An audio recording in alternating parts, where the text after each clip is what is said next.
Beauty school dropout, no graduation day for you. Hey you, don't be a beauty school dropout. Every so often you should pick up your old book from cosmetology school or aesthetic school, flip through it, pick a chapter and reread it and relearn it so you can be at the top of your game all the time. You never want our customers to know more than we do.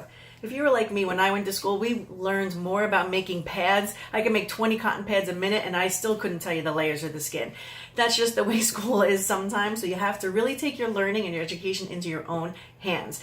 First thing I'd like to talk about, if you pick out your old book, I don't know whichever one you're using, they should all pretty much have the same basic information. And let's talk about the different types of bacteria. Do you remember the shapes of the bacteria? And you can see my book is like completely worked through the different shapes of bacteria and what they all do. It is really important to understand what the bacteria does, how it affects you, how it looks on the skin, what you can do with that customer, how you can treat them, if you can treat them, do you need to refer them out? Is it contagious of all things? A lot of times people come in with contagious things, don't know it's contagious or don't even know what they have until we show them and then refer them out.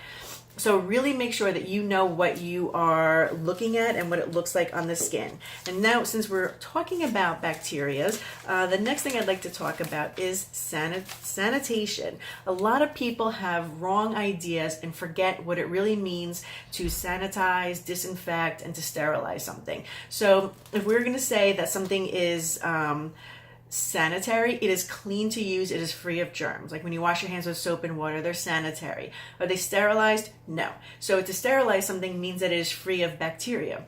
And then to disinfect something means that it is free of microorganisms, and it's pretty much the next level in sterilization. So when you think of something as sterile, you think of a doctor or a manicurist opening up that little airtight packet of implements, and they are definitely sterilized and have no bacteria on them, which is what we really want. Your book should also have a little chart here, which I love because it tells me all the different ways to sterilize and sanitize things, and the solution that it should be in and what percentage and how to do it and soak it for how many minutes. You always want to follow the instructions on the bottle. I do love Barbicide and I have it in different ways. I have it in a bottle, so I spray everything with Barbicide pretty much, and sometimes I'll just leave it on there for a little bit. I just like to let it sit and then do that. And then also I have a little jar thing that I put my tweezers in and I let them sit for 10 minutes and then I take them out, rinse them, and then I put them in my cabbie. You can also use out 70% alcohol, which is another great way to sterilize implements. The next thing I'd like to talk about is our face chart of muscles. This is so important, and right now more than ever in the industry, because there are so many people doing microcurrent. You cannot do microcurrent unless you know all of these muscles, what they do, how they move, which direction they're going in, what they're overlapping. It is so important because you will take those jowls and you will have them down to their collarbone, and you will take their eyebrows and have them go down instead of having them go up and be raised up a little bit. You never want to step into microcurrent or into facial cupping without knowing the muscles. This is really important. Remember the words origin, insertion, in the belly of the muscle. Do you remember if you're supposed to go from origin to insertion or insertion to origin? These are things that are really important, and just these little nuances we really forget. When I came out of school, it was all about don't talk your medical terms, you don't want to talk down to the client, you don't want to make them feel like they're stupid, they're not going to know what you're talking about, you have to dumb it down for everybody. And you know what I found out 20 years later? When you dumb it down, you know what you get? Dumb.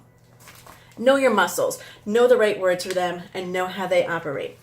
Another system that I'd like to talk about today, which kind of goes along with the muscular system for me in terms of the services that we're doing and for estheticians, is the lymphatic system. So we have the endocrine system, the respiratory system, the excretory system, but I really like the lymphatic system because that is the drainage, the garbage drainage system of the body. And that is what really helps to give you some good definition. That's what nourishes the cells as well. And you know, if someone has lymphatic cancer, it is really bad and really dangerous because the lymph fluid is everywhere in the body.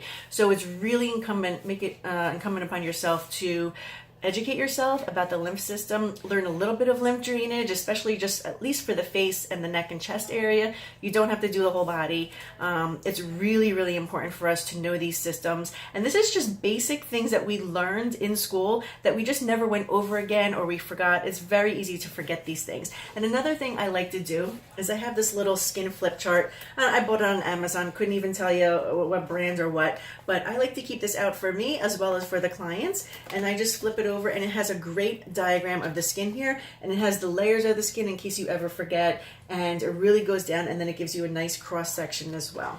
And then it also has things like what is psoriasis.